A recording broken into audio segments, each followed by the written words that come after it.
Salam değerli izleyiciler, her birinizin her vaxtınız xeyir, her birinizi hoş gördük. Bak, yeni buzoylarımız geldi kardeş.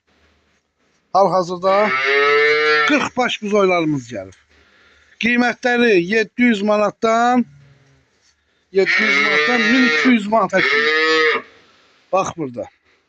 Süd əməllər və ot yeyənlər. Gözəl insanlar.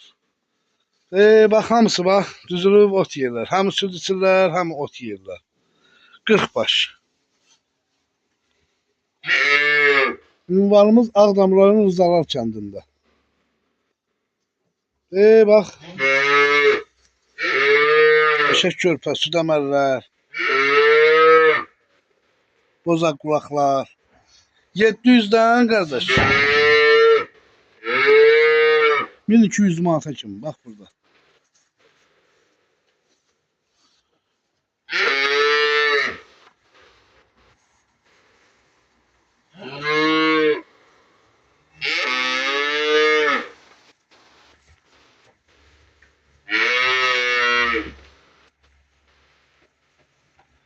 Bak burada 700'den 1200'e kadardır. Bak burada. Burada ise simentallarımız 1300'den 1300'den. Bak burada ise 1300'den 1300'den. 1300'den kardeş.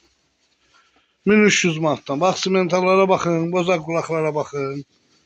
1300'den 2200'e kadar.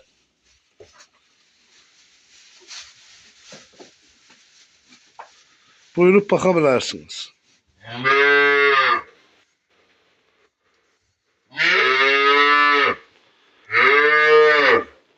Bak simentaldı. 1300 manat. Arkasına bakın. Yani bunun suda ihtiyacı yoktu.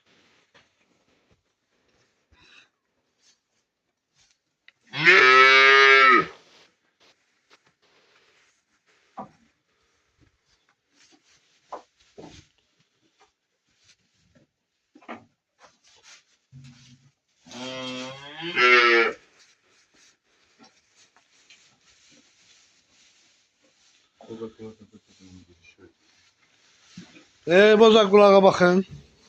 Heh. Heh. Heh. Bozak kulağa bakın.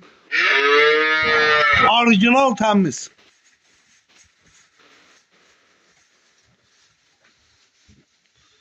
Arkasına bakın. Onun bileğine bakın.